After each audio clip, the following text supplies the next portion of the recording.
Destiny and the choice.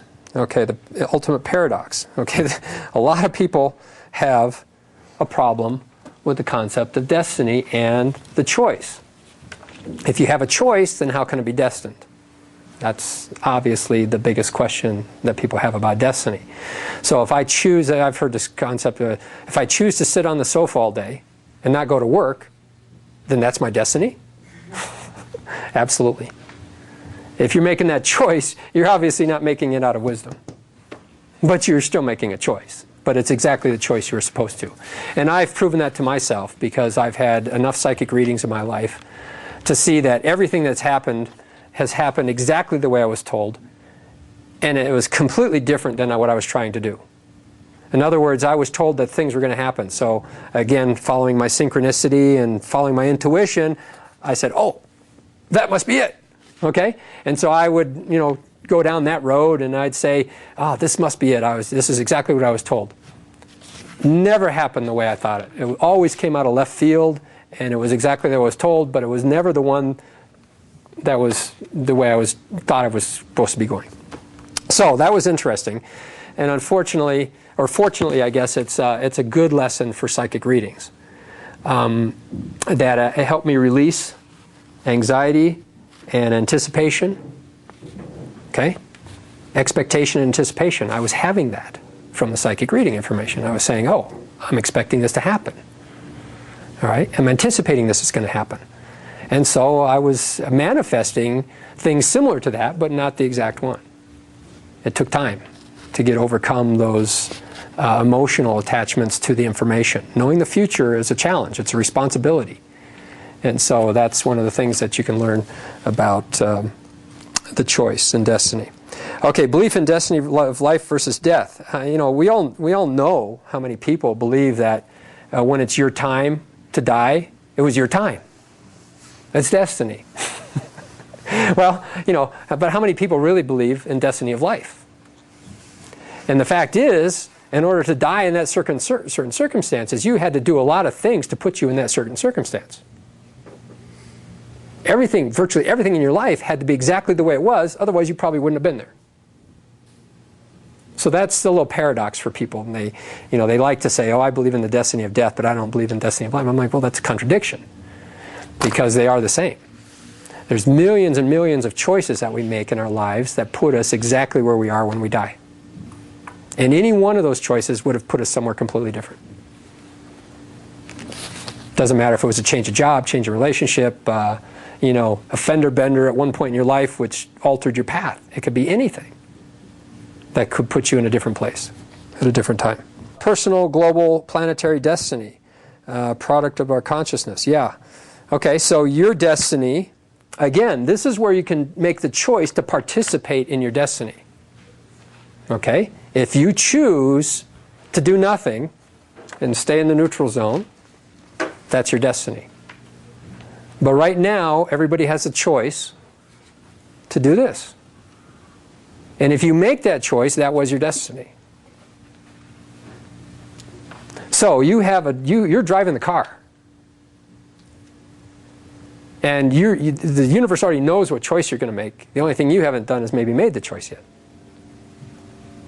But you still, it's free will. You have the choice. There's no such thing as a wrong choice in destiny. It's a paradox, right? It's confusing. Human has been seeking the answer to existence since the beginning of time, but have we?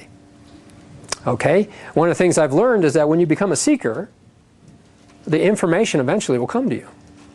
So if people have been seeking the meaning to life and the answers to existence, then why haven't they received them? Okay? And the universe responds in kind. If you're seeking, the universe responds. It gives you the information. Eventually, in some way, maybe it's been misinterpreted, maybe it hasn't been understood for most people. I get it. So I think, obviously not very many people really could have been seeking it. Maybe thought they were seeking it.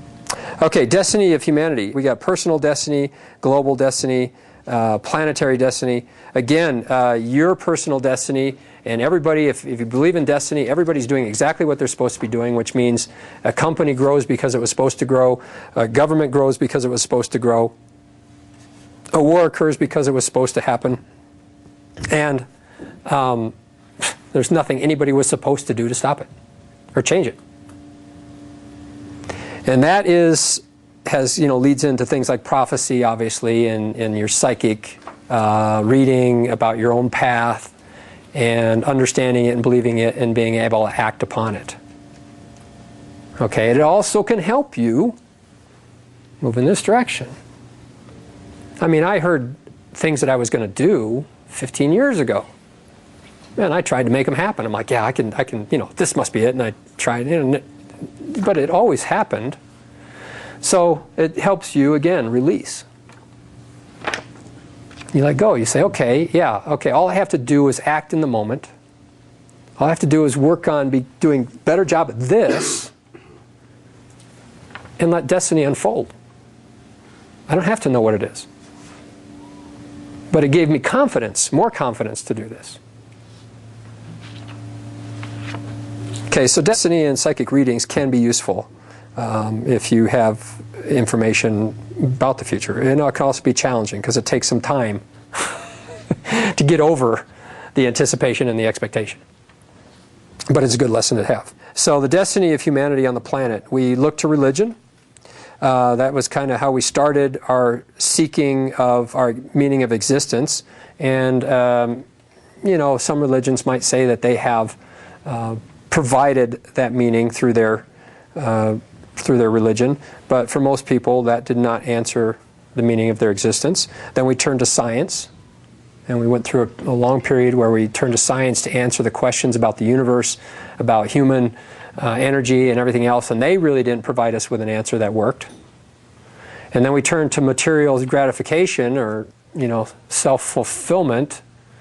And I think most people could recognize that material possession and money hasn't given anybody a true meaning of their existence. And so that's why we're going through what I would call the spiritual conscious evolution that we are seeing in the world today. Why you people are here, why I'm doing this. This is the next and hopefully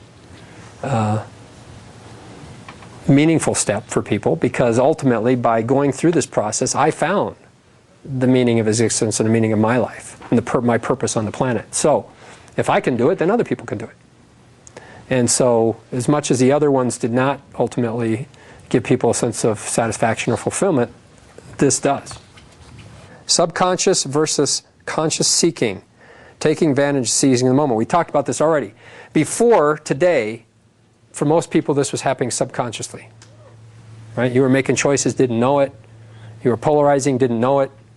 So now we're bringing it into the consciousness, and you have the opportunity to seize the moment and take advantage of that.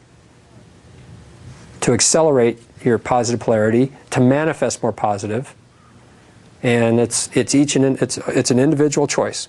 Making the conscious choice to change, grow once you know the importance, our purpose. Again, once you know the importance of this, I can't imagine why people wouldn't make a choice to do it.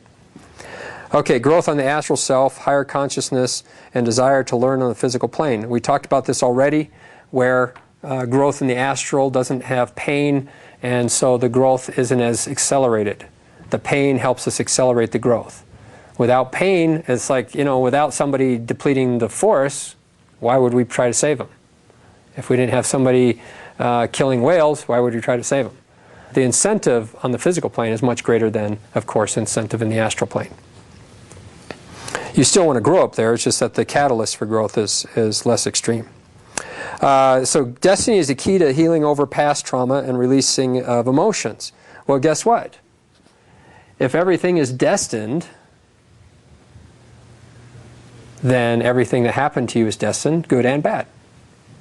Again, even though you have 50-50 rule for manifestation, if you see the divinity and you see the purpose for that experience, it's easy to forgive it and let it go. Okay, so belief in destiny is key. So to blame somebody is only to have less understanding and wisdom.